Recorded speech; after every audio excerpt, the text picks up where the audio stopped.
नमस्कार दोस्तों, स्वागत है आप सभी का छोटे से परिवार सत्य बोध एजुकेशन में।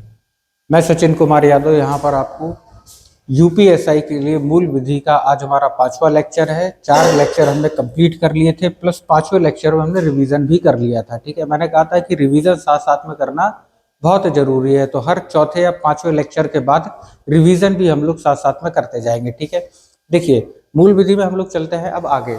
यहाँ पर देखो, धारा 18 से हमें पढ़ना था। बीएनएस की धारा 18 से हमें पढ़ना है। ठीक है, क्लासेस थोड़ी सी लंबी होंगी, ठीक है ना।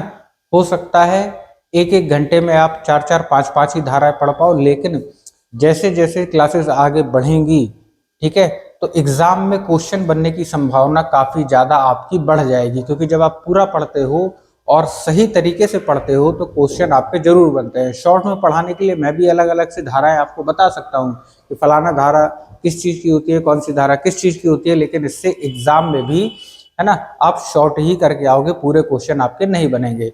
12 से 15 क्वेश्चन जो मूल विधि के आपके आने, अगर आप पूरा करना चाहते हो तो ठीक प्रकार से लेक्चर अटेंड जरूर कर लेना।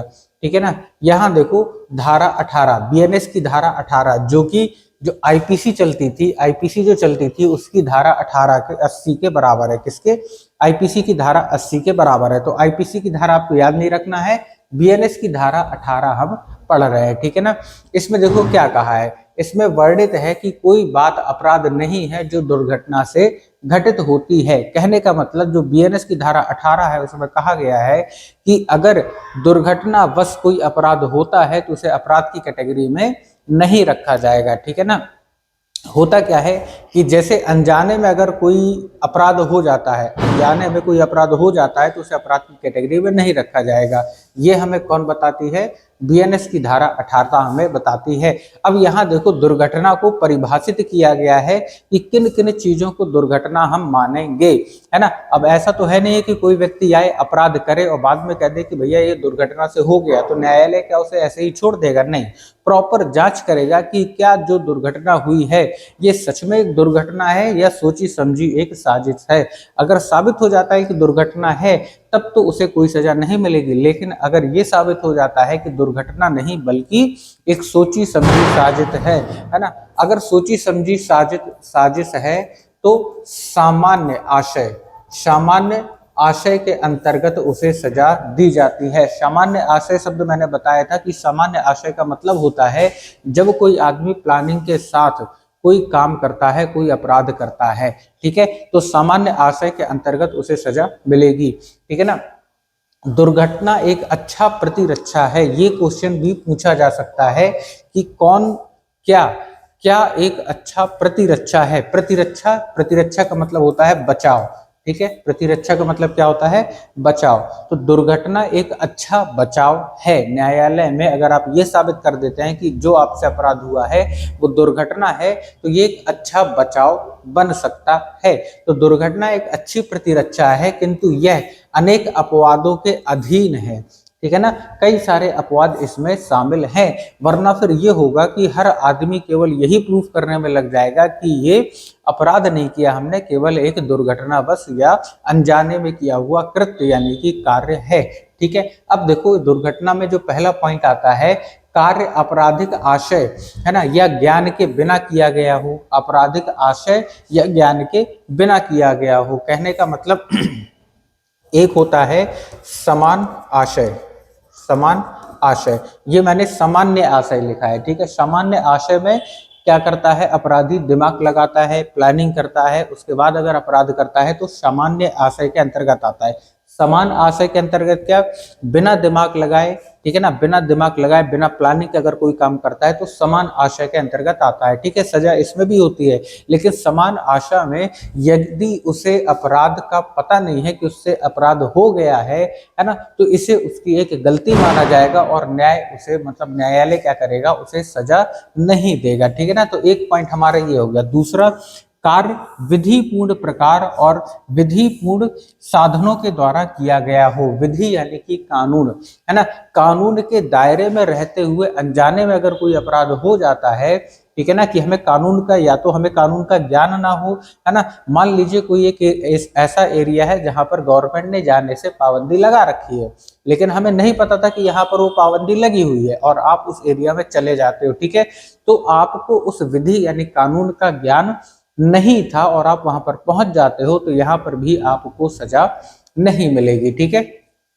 तीसरा, कार्य उचित सावधानी और सतर्कता से किया गया हो, यानी कि जो अपराध आप दुर्घटना साबित करना चाहते हो तो वो सावधानी से और सतर्कता के साथ अगर किया गया है तो उसे दुर्घटना माना जाएगा। कहने का मतलब, आप है ना गाड़ी चला रहे हैं, ठीक है, आप गाड़ी चला रहे हैं, आपके पास फोर व्हीलर मान लो आप चला रहे हैं, आपके पास लाइसेंस भी है, सारी चीजें आपके पास, सारे डॉक्यूमेंट्स हैं, ठीक है। उसके बाद आप अगर मान लो स्पीड लिमिट में चला रहे हैं और अनजाने में कोई अगर गलती हो जाती है, एक्सीडेंट हो जाता है, तो यहाँ पर आपको सजा नहीं मिलेगी, क्योंकि आप सावधानी के साथ गाड़ी चला रहे थे, सतर्कता के साथ गाड़ी चला रहे थे, सामने वाले की गलती थी और एक्सीडेंट हो जाता है, इस कंडीशन में आपको सजा नहीं मिलेगी।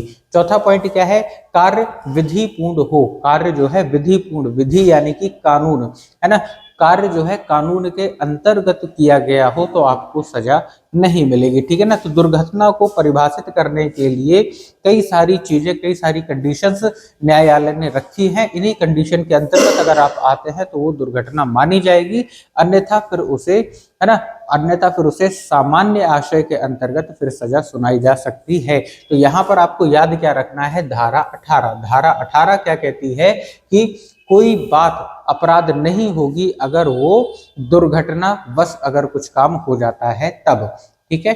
चलो आगे देखो, आगे यहाँ पर हम देखेंगे, यहाँ पर बीएनएस की धारा 19, ठीक है, इसकी बीएनएस की धारा 19 के बारे में समझ लेते हैं। यहाँ पर क्या है, आवश्यकता के आधार पर आपराधिक दायित्व की प्रतिरक्षा से संबंधित, आवश्यकता के आधार पर, आवश्यकता के आधार पर, आवश्यकता यानी कि अगर कोई व्यक्ति है उसे किसी चीज की आवश्यकता है और आवश्यकता ऐसी होनी चाहिए कि उसकी लाइफ बच रही हो या वो किसी की मदद कर रहा हो, यानी कि लाइफ के हिसाब से इंपॉर्टेंस क्या है इस चीज की आवश्यकता, ठीक है ना। तो अगर उसे किसी चीज की आवश्यकता है, उस आधार पर अगर उससे कोई कृत्य यानी कि काम हो जाता है, अपराध हो जाता है, तो उसे आवश्यकता की गंभीरता को देखते हुए उसे दुर्घटना माना जाता है, या उसे आवश्यकता के लिए कि आदमी की लाइफ बच रही है या इस गलत काम करने के बाद भी समाज को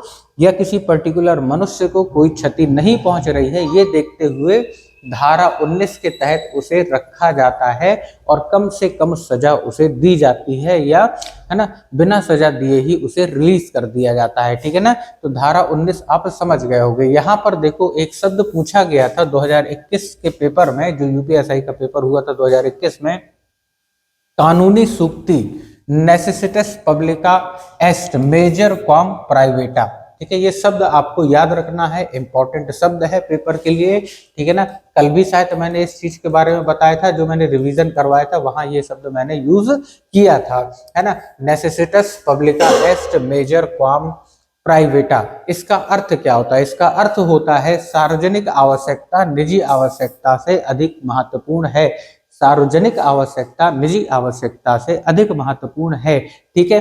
अब जैसे मान लीजिए कि आपको किसी दवा की जरूरत है, ठीक है, और वो दवा कहीं पर मिल नहीं रही, या फिर कोई व्यक्ति आपको वो दवा, कोई हॉस्पिटल आपको वो दवा प्रोवाइड नहीं कर रहा, और आप क्या करते हैं कि उस दवा को वहां से चुरा लेते हैं, या आपके पास पैसे नहीं थे और आपने उस दवा को चुरा लिया, ठीक है। तो यहाँ पर न्यायालय क्या देखेगा कि आपने अपनी लाइफ की सुरक्षा के लिए उस दवा को वहां से चुरा लिया, ठीक है ना, और यहाँ पर आपको कम से कम सजा या आपको ऐसे ही छोड़ा जा सकता है बिना सजा सुनाए।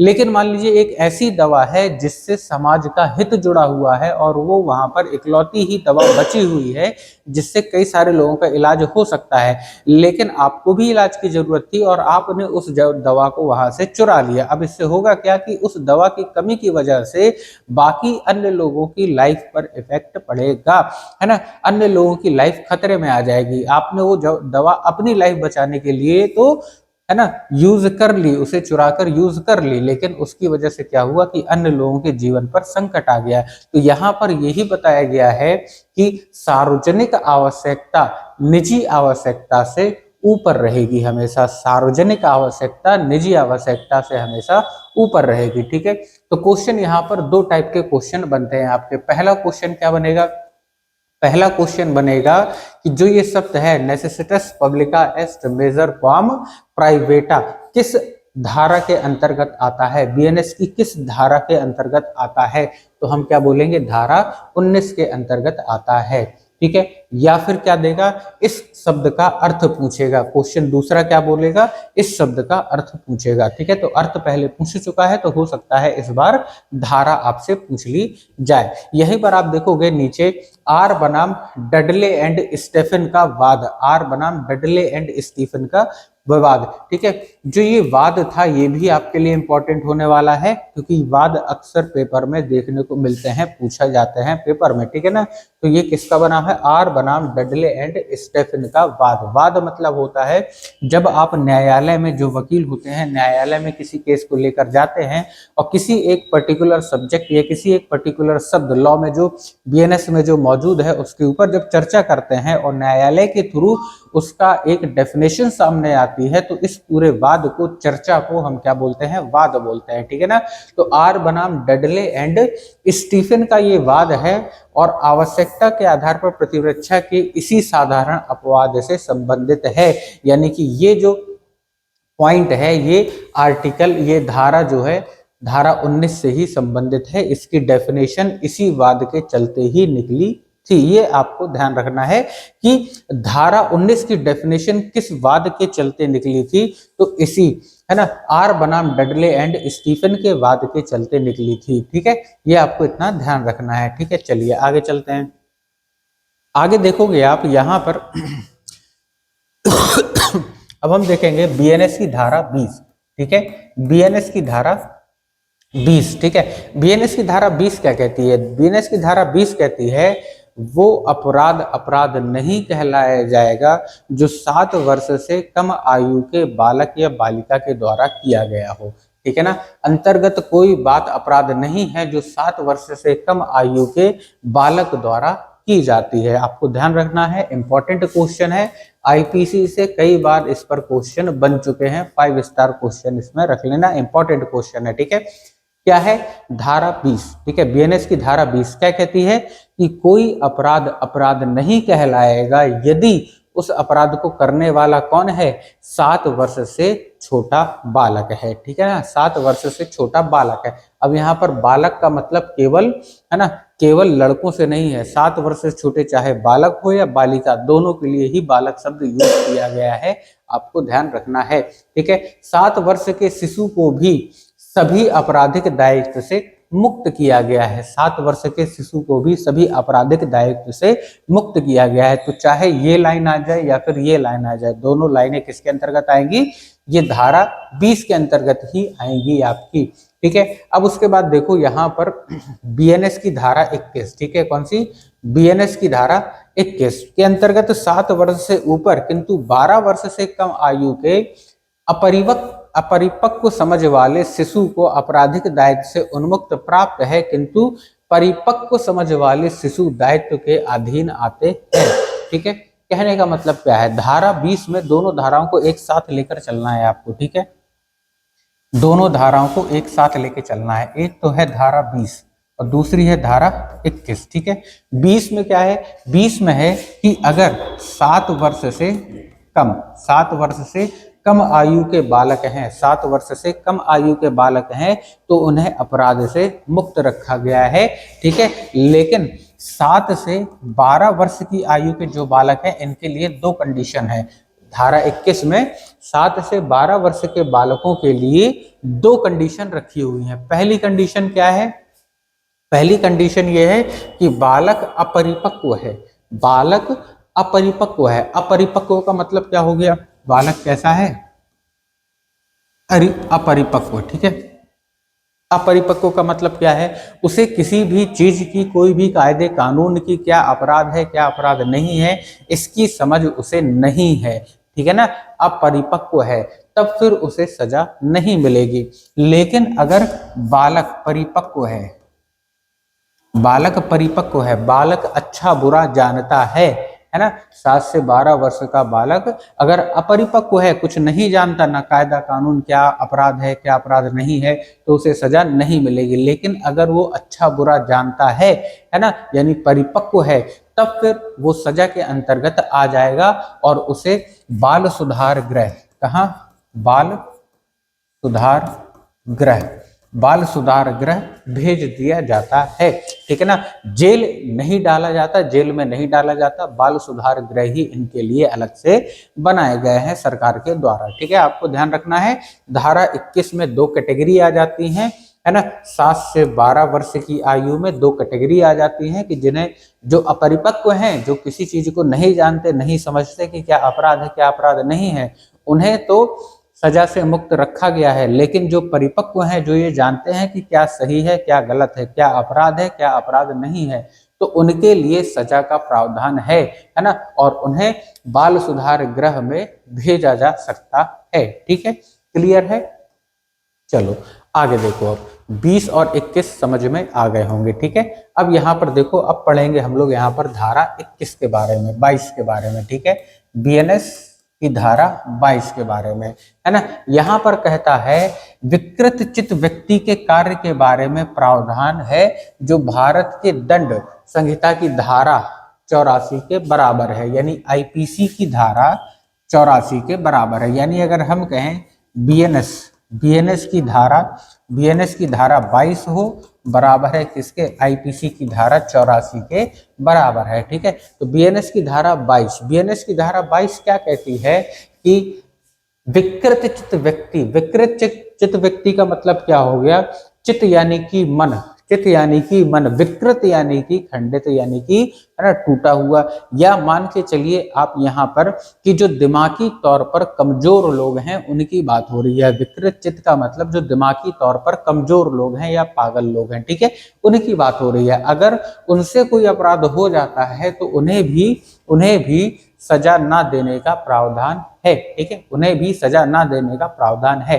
हाँ, पागल खाने उन्हें भेजा जा सकता है, उनका इलाज जैसे ही हो जाएगा उसके बाद उन्हें छोड़ दिया जाता है। ठीक है ना, तो विकृत चित्त व्यक्ति के कार्य के बारे में प्रावधान यहाँ पर है। अब यहाँ पर आप देखोगे इंपॉर्टेंट क्या है ना, मैकनॉटन मामले में अस्वस्थ मन, ठीक है, अस्वस्थ मन, जिसका मन स्वस्थ नहीं है या उसके दिमाग कमजोर है या वो पागल है, ठीक है ना, अस्वस्थ मन का बचाव के रूप में होने का सिद्धांत प्रतिपादित किया है। और ये एग्जाम में 2011 के एग्जाम में पूछा जा चुका है, यूपीएसआई में मोस्ट इंपॉर्टेंट क्वेश्चन है।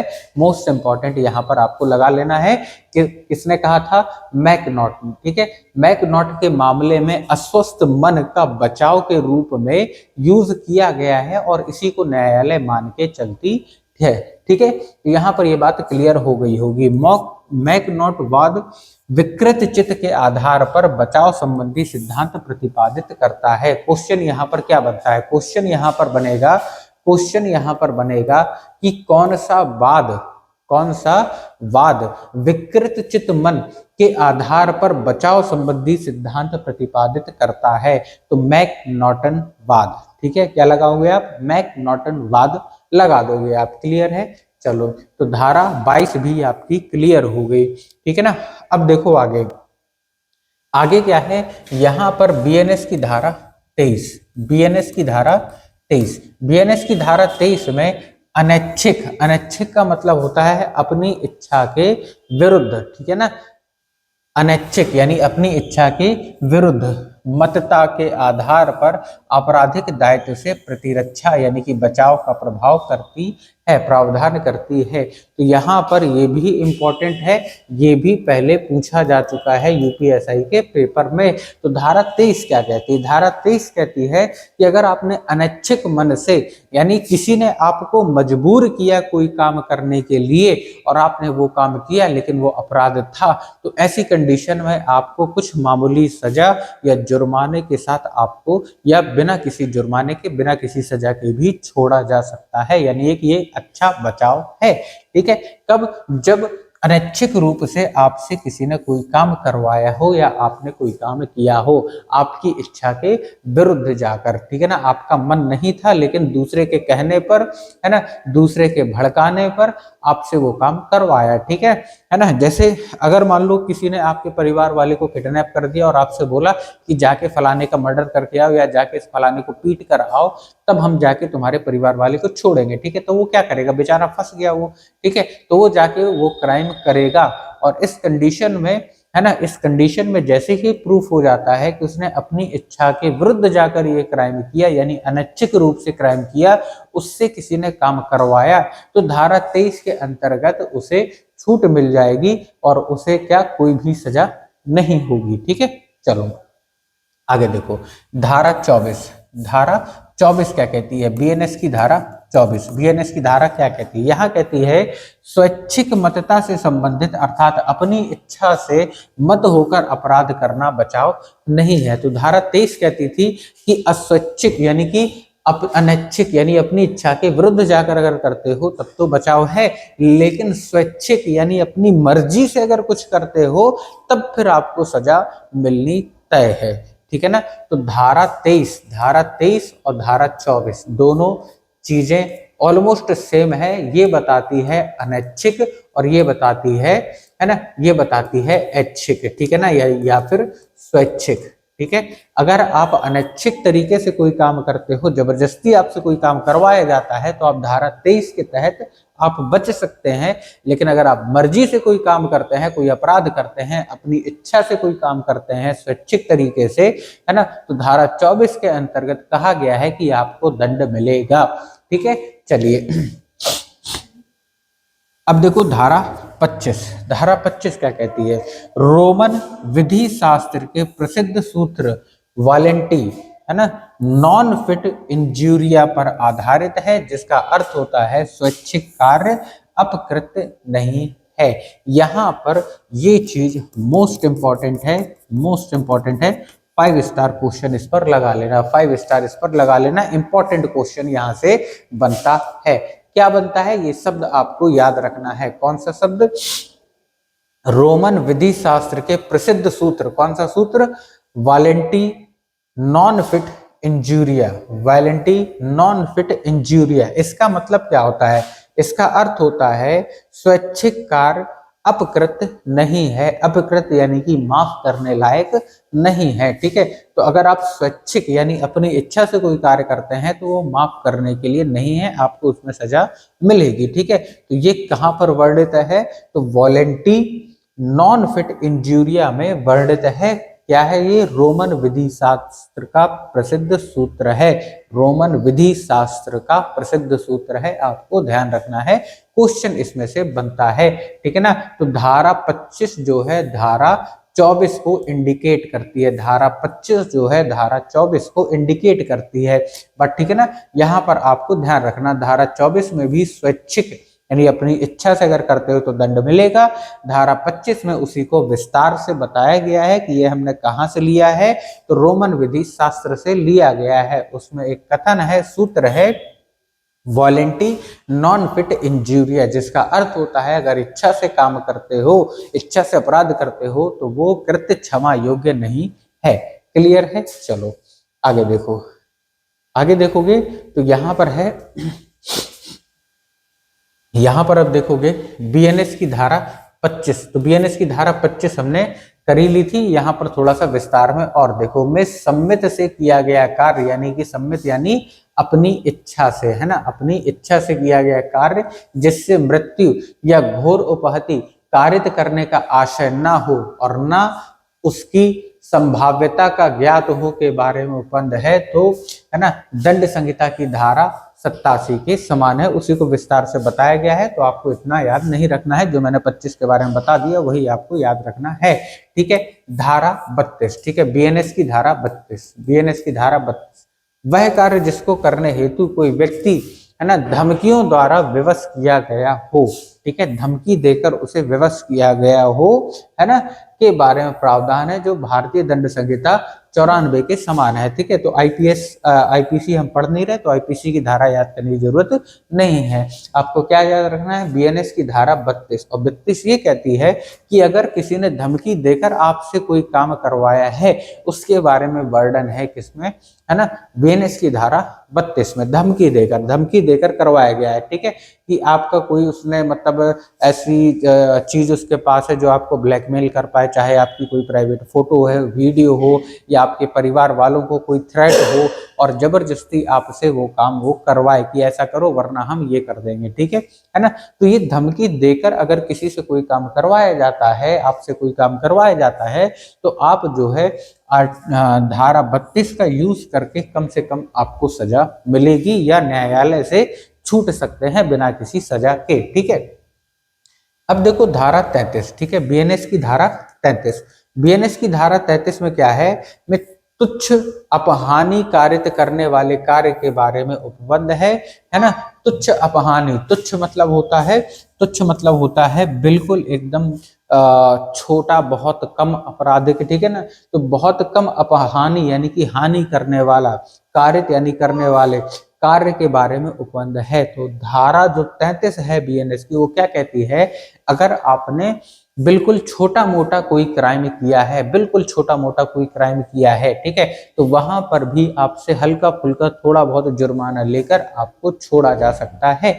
जैसे आप ट्रैफिक नियम फॉलो ना करो तो वहां पर आपको चालान लग जाएगा। ठीक है ना, या आप ऐसे प्लेस पर चले जाओ जो गवर्नमेंट के द्वारा रिस्ट्रिक्टेड है, वहां पर भी आपसे चालान लेके तो आपको छोड़ दिया जाएगा, या बिना चालान लिए ही छोड़ दिया जाता है। ठीक है ना, तो ये जो धारा 33 है वो इसी के बारे में बताती है। ठीक है, छोटे मोटे जो आप, है ना, नॉर्मल दिनचर्या में जो आम आदमी छोटा मोटा जो अपराध अनजाने में कर देता है उसके बारे में। ठीक है, धारा 33 आपको याद रखना है।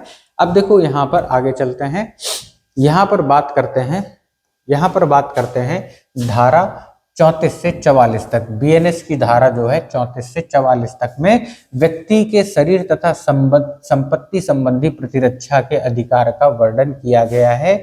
इस पर भी आप 5 स्टार लगा लीजिएगा, क्वेश्चन इसमें से बनेगा। ठीक है, क्वेश्चन इसमें से बनने के पूरे चांसेस हैं। जो बीएनएस की धारा 34 से 44 तक है, ये क्या है, शरीर और संपत्ति संबंधी प्रतिरक्षा यानी कि बचाव से आधारित है, यानी कि अधिकारों का यहाँ पर वर्णन दिया गया है। ठीक है ना, तो यहाँ पर आप देखोगे 34 से 44 तक में अगर आपसे पूछे क्या है, तो यहाँ पर आप कहोगे शरीर और संपत्ति की रक्षा के लिए अगर आपसे कोई अपराध हो जाता है तो अपराध क्या रहेगा, क्षमा योग्य रहेगा। है ना, जैसे मान लीजिए आपके घर में कोई चोरी होती है, कोई चोर घुस आता है। ठीक है, अब आपने क्या किया, उस चोर को पकड़ने के लिए आप उससे लड़े, है ना, आप उससे लड़े और गलती से वो चोर घायल हो जाता है, बुरी कंडीशन में पहुंच जाता है, तो उस कंडीशन में आपको कोई भी सजा नहीं होगी। क्यों? क्योंकि आपने एक तो अपने शरीर की रक्षा के लिए उसके साथ फाइट की, दूसरी आपने अपनी संपत्ति बचाने के लिए उससे फाइट की। ठीक है ना, तो ऐसी कंडीशन में न्यायालय आपको छूट देता है कि आपको कोई भी सजा नहीं होगी। ठीक है, कहाँ तक, 34 से 44 तक इसी टाइप की धाराएं हैं। ठीक है ना, बीएनएस में 34 से 44 तक इसी टाइप की धाराएं हैं, 10 धाराएं आपको दी गई हैं। ठीक है, अब आप देखोगे धारा 35। ठीक है, धारा 35 के अंतर्गत प्राइवेट प्रतिरक्षा का अधिकार शरीर व संपत्ति दोनों से संबंधित है। जो अभी मैंने बताया 34 से 44 तक में क्या है, शरीर और संपत्ति के बारे में है कि अगर इन्हें बचाने के लिए आप कोई अपराध करते हो तो यहाँ पर आपको प्रतिरक्षा यानी कि बचाव की छूट रहती है, आप बच सकते हो। ठीक है ना, धारा 35 इसी के अंतर्गत आती है ना, धारा 35 इसी के अंतर्गत आती है ना। प्राइवेट प्रतिरक्षा का अधिकार, प्राइवेट प्रतिरक्षा यानी आप अपने खुद के शरीर और खुद की संपत्ति की रक्षा कर सकते हैं, और इसे रक्षा करने में अगर सामने वाले को, जो चोर है या कोई भी है, अपराधी है जो आपके साथ गलत काम करना चाहता है ना, आप उसे अपने शरीर और संपत्ति की रक्षा करने के लिए उसे नुकसान पहुंचाते हैं, तो आप पर कोई भी केस नहीं बनेगा। ठीक है, चलो आगे देखो, ये पॉइंट इंपॉर्टेंट है, इस पर भी 5 स्टार आप कर लेना। ये पहले 2014 में एक बार पूछा जा चुका है, पेपर में आया है। क्या है, आत्मरक्षा का अधिकार अपने या अन्य व्यक्ति के शरीर के प्रति अपराध तथा अपने या अन्य व्यक्ति के विरुद्ध चोरी, लूट, रिष्ट, आपराधिक अतिचार आदि अपराध के प्रतिरक्षा से संबंधित है। यानी ये जो चीज है ना, ये जो चीज है, ये पॉइंट हमें, है ना, ये पॉइंट हमें सीधा सीधा जोड़ता है, धारा 35 के साथ जोड़ता है, जो कि 34 और 44 के बीच में आती है। यानी ये पॉइंट हमें 34 और 44 के बारे में भी जोड़ता है और धारा 35 के बारे में भी बताता है, डिस्क्राइब करता है। ठीक है ना, कि आप अपनी रक्षा के लिए या दूसरे की रक्षा के लिए, अपने परिवार वालों की रक्षा के लिए, अपनी संपत्ति की रक्षा के लिए सामने वाले को नुकसान पहुंचा देते हैं, ठीक है ना, उसे चोट पहुंचा देते हैं या मतलब कुछ इस तरह का हो जाता है, तो आपको प्रतिरक्षा यानी बचाव की छूट मिलती है इसमें। ठीक है ना। चलो अब ये देखना, जयदेव बनाम स्टेट ऑफ पंजाब के वाद का संबंध आत्मरक्षा के अधिकार से है, पूछा जा चुका है पहले, इस पर भी 5 स्टार बना लेना। कोई भी पॉइंट ऐसा नहीं रहेगा जो आपके पेपर के लिए इंपॉर्टेंट ना हो, हर वो पॉइंट यहाँ पर आपका कवर हो जाएगा। ठीक है ना। तो जयदेव बनाम स्टेट ऑफ पंजाब का वाद बहुत बार पेपर में आया है, 1-2 बार नहीं, ये तो 2011 में, उसके बाद भी कई बार आया है ना। तो जयदेव बनाम स्टेट ऑफ पंजाब का वाद क्या कहता है, ये भी इसी के बारे में कहता है ना, आत्मरक्षा का अधिकार, आत्मरक्षा का अधिकार। ठीक है ना। और आत्मरक्षा के अधिकार में अगर आपके ऊपर कोई हमला करता है और आप आत्मरक्षा के अधिकार में सामने वाले को नुकसान पहुंचा देते हैं, तो यहाँ पर भी आपको न्यायालय द्वारा कोई भी सजा नहीं सुनाई जाएगी। ठीक है ना।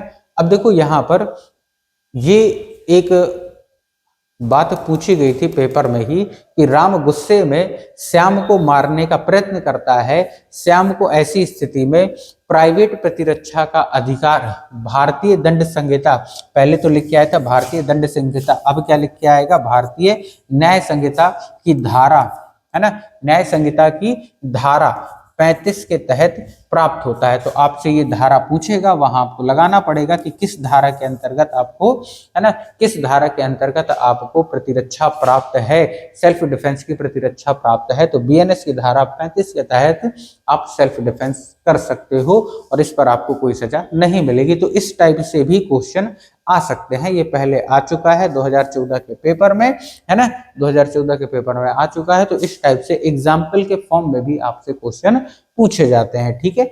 चलो आगे देखो, यहां पर आप देखोगे क्या है कि जिस कार्य के खिलाफ निजी प्रतिरक्षा का कोई अधिकार मौजूद नहीं है, उसका उल्लेख भारतीय न्याय संहिता धारा 37 के तहत किया गया है। जिस कार्य के खिलाफ निजी प्रतिरक्षा का कोई अधिकार मौजूद नहीं है, ठीक है, अगर आप ऐसा कोई काम कर रहे हैं कि आपने, है ना, अपनी सेल्फ डिफेंस में किसी के ऊपर हमला किया, है ना, लेकिन अगर सामने वाले ने ये प्रूफ कर दिया कि उसने तो हमला किया ही नहीं था, इस कंडीशन में आपको सजा होगी। और ये हमें बताती है कौन, ये हमें बताती है धारा 37 के तहत ये चीज आती है।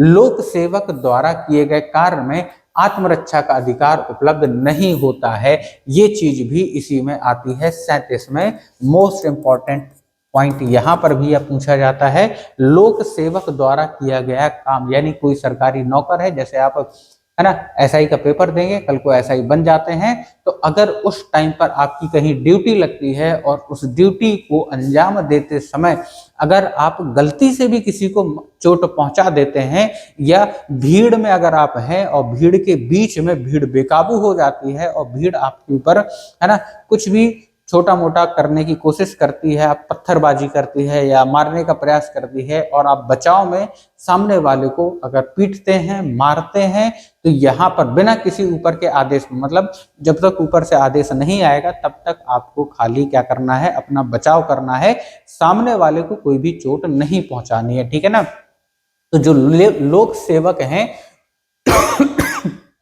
लोक सेवक हैं, उनके लिए यहाँ पर प्रावधान है 37 में कि अगर आपके लिए सेल्फ डिफेंस का कोई भी कानून आपके ऊपर लागू नहीं होगा, आपको प्रॉपर सजा मिलेगी। ठीक है ना। आपको आदेश का इंतजार करना है, तब तक आपको सामने वाले पर हमला नहीं करना है जब तक ऊपर से आपके पास आदेश ना आ जाए। ठीक है ना। थोड़ा सा ये चीज खराब हो जाती है यहाँ पर, क्योंकि पुलिस वालों को इसमें काफी ज्यादा चोट और नुकसान का नुकसान उन्हें उठाना पड़ता है। ठीक है। तो ये आपको ध्यान रखना है, इंपॉर्टेंट धारा है, इसमें से भी क्वेश्चन बन सकता है आपका। उसके बाद आप देखोगे यहाँ पर है ना बीएनएस की धारा 38, बीएनएस की धारा 38, बीएनएस की धारा 38 में क्या कहते हैं? बीएनएस की धारा 38 में 7 परिस्थितियों में शरीर की प्राइवेट सुरक्षा के अधिकार के उपयोग हेतु किसी व्यक्ति की मृत्यु तक कारित करने के अधिकार का प्रावधान है। यानी कि इसमें कहा गया है कि आप सेल्फ डिफेंस जब आप करते हैं, किसी ने आपके ऊपर हमला किया तो आप उसे किस लेवल तक सामने वाले को नुकसान पहुंचा सकते हैं, इसके बारे में बताया गया है। ठीक है ना, तो ये जो है ना यहाँ पर आप देखोगे जब हमले के परिणाम स्वरूप मृत्यु की उक्तियुक्त आशंका हो, ठीक है ना, कि जब आपको लगे कि सामने वाला आपको मार ही देगा, उस कंडीशन में अगर आप बचाव करते हैं तो भी ये सेल्फ डिफेंस की कैटेगरी में आ जाएगा। जब हमले से घोर उपहति कारित होने की उपयुक्ति आशंका हो, यानी कि सामने वाले के हमले पर अगर आपको लगे कि मुझे काफी ज्यादा हानि होगी, काफी ज्यादा चोट लगेगी या मेरी संपत्ति को नुकसान होगा, तब आप अगर हमला करते हैं तो वो भी किसमें? सेल्फ डिफेंस में काउंट होगा। तीसरा, बलात्संग के आशय से हमला। अगर कोई आदमी बलात्कार के लिए आपकी तरफ आ रहा है या आपको लगे कि ये बलात्कार हमारा कर सकता है, उस टाइम पे अगर कोई महिला उसे चोट पहुंचाती है तो भी सेल्फ डिफेंस में ही काउंट होगा। इसके अलावा आप देखोगे प्रकृति विरुद्ध काम तृष्णा के लिए किया गया हमला, है ना, यहाँ पर प्रकृति विरुद्ध काम तृष्णा के लिए किया गया हमला भी सेल्फ डिफेंस में आ जाएगा। ठीक है ना, कि जबरदस्ती कोई करता है ना, कोई आपके साथ जबरदस्ती करने की कोशिश करता है, उसमें आप अगर सामने वाले को चोट पहुंचाते हो तो भी सेल्फ डिफेंस में ये काउंट होगा। उसके बाद आप देखोगे अपहरण, ठीक है ना, अपहरण या व्यापहरण दोनों शब्द का मतलब एक ही होता है, चाहे व्यापहरण आ जाए या अपहरण आ जाए, ठीक है ना, करने के लिए किया गया हमला। अगर कोई अपहरण करने की कोशिश करता है, वहां पर आप हमला करते हैं सामने वाले पर, तब भी सेल्फ डिफेंस में गिना जाएगा, है ना। सदोष प्रतिरोध के लिए किया गया हमला, सदोष प्रतिरोध के लिए किया गया हमला, ये भी वही है कि अगर आपको लगे कि सामने वाले से हमें नुकसान होता है और आप हमला करते हैं तो वहां भी ये माना जाएगा। तेजाब फेंकने या प्रयास करने या उसके प्रयत्न पर गंभीर उपहति की उपयुक्ति आशंका होगी। ठीक है, अगर कोई तेजाब फेंकने की कोशिश करता है, प्रयास करता है, तो उस टाइम पर भी अगर आप उस पर हमला करते हैं, है ना, और उसे कुछ भी क्षति होती है, उससे कोई फर्क नहीं पड़ता, आपको, है ना, न्यायालय ये छूट देता है, बीएनएस ये आपको छूट देता है कि ये सेल्फ डिफेंस की कैटेगरी में ही गिना जाएगा। ठीक है ना, तो ये जो 7 जो दिए गए हैं कैटेगरीज, जो दी गई हैं कैटेगरीज डिवाइड कर दी गई है, ये सारे इनमें से अगर कुछ भी होता है और आप सेल्फ डिफेंस में सामने वाले को चोट पहुंचाते हैं, सामने वाले को नुकसान देते हैं, तो आप सेल्फ डिफेंस का नाम देकर न्यायालय से बच सकते हैं, सजा से बच सकते हैं। ठीक है ना, आगे देखें। अब ये धारा 38 हमने कंप्लीट कर ली। उसके बाद आप देखोगे यहाँ पर क्या है, यहाँ पर हम देखेंगे धारा 45, ठीक है ना, में दुष्प्रेषण से संबंधित उपबंध है ना, किससे? दुष्प्रेषण से संबंधित, है ना, दुष्प्रेषण शब्द देखिए, दुष्प्रेषण आप जैसे ही देखोगे 45 धारा लगाओगे, बीएनएस की 45 धारा आप लगाओगे, बीएनएस की 45 में दुष्प्रेषण से संबंधित उपबंध है। अब देखिए जो दुष्प्रेषण है ना, दुष्प्रेषण का अपराध क्या क्या है? दुष्प्रेषण में एक तो आता है उकसाने द्वारा, ठीक है ना, किसी ने आपको उकसाया और उस उकसावे में आकर आपने कोई अपराध कर दिया। दूसरी है ना, आशय सहायता द्वारा, यानी कि आपको आशंका थी, ठीक है ना, आपको आशंका थी और उस आशंका से ग्रसित होकर आपसे कोई अपराध हो गया। फिर उसके बाद षड्यंत्र में शामिल होने से घटित होना, ठीक है ना, कि षड्यंत्र में शामिल है और वहां पर वो चीज घटित हो जाती है, तो ये सारा क्या हो जाएगा? दुष्प्रेषण की कैटेगरी में डाल दिया जाता है। ठीक है ना, अब यहाँ पर देखो, है ना, ये वाद जानबूझकर अपराध करने के लिए किसी व्यक्ति की मदद करने के कार्य को दुष्प्रेषण कहा जाता है। ठीक है ना, जब इसका वाद चला कि दुष्प्रेषण हम कहेंगे किसे, तो यहाँ पर सीधी सी बात आती है कि अगर कोई अपराधी, ठीक है, या कोई भी व्यक्ति सामने वाले का अपराध में साथ देता है, ठीक है, या उकसाता है, उसे भड़काता है कोई काम करने के लिए, उसकी मदद करता है, ठीक है ना, उसी को बोला जाएगा दुष्प्रेषण कहा जाएगा। जानबूझकर अपराध करने के लिए किसी व्यक्ति की मदद करना। अब मदद करना, खाली मदद करना मतलब मदद करना ये नहीं होता है कि केवल अगर वो मर्डर करने जा रहा है हमने उसे पिस्टल लेके दे दी, ये भी मदद करना होता है ना। अगर हमने उसे उकसाया भी कि नहीं नहीं जाओ तुम्हें उसे मारना चाहिए, उसने तुम्हें ऐसा ऐसा बोला था तुम्हें उसे मारना चाहिए, ठीक है, ये भी क्या हो गया, एक प्रकार का उकसाना हो गया। हम क्या कर रहे हैं, उसे फोर्स कर रहे हैं कि जाओ तुम उसे मारो, तो ये भी किस में आ जाएगा, ये भी दुष्प्रेषण में ही आ जाएगा, ठीक है। तो दुष्प्रेषण की डेफिनेशन है ना, दुष्प्रेषण की डेफिनेशन पूछी जाती है, एग्जाम में पहले भी पूछी जा चुकी है, आपको इसकी डेफिनेशन याद रखनी है, ठीक है ना, पहले 2021 में एक बार पूछी जा चुकी है, ठीक है ना। अब यहां पर देखोगे बीएनएस की धारा 61(1), बीएनएस की धारा 61(1) क्या कहती है, आपराधिक षड्यंत्र से संबंधित है जो भारतीय दंड संहिता 120 के समान है। तो आईपीसी हम पढ़ नहीं रहे हैं, तो आईपीसी की धारा याद रखने की जरूरत आपको नहीं है, ठीक है ना।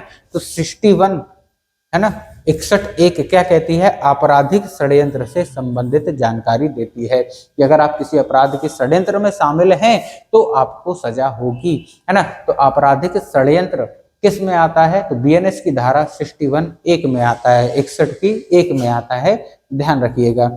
चलो, है ना, यहां पर आप देखोगे, यहां पर आपकी काफी सारी धाराएं, हम 61(1) तक पहुंच गए हैं, ठीक है ना, 61(1) तक पहुंच गए हैं, है ना। सारी धाराएं इसी तरीके से बिल्कुल सिंपल तरीके से आपको यहाँ पर समझने को मिल जाएंगी, और अगर आप सारे लेक्चर अटेंड करते रहेंगे तो दिक्कत आपको बिल्कुल नहीं आएगी। जो 10 से 12 क्वेश्चन या 15 क्वेश्चन तक बीएनएस से बनेंगे वो आप बड़े आराम से अटेंड कर लेंगे, ठीक है ना।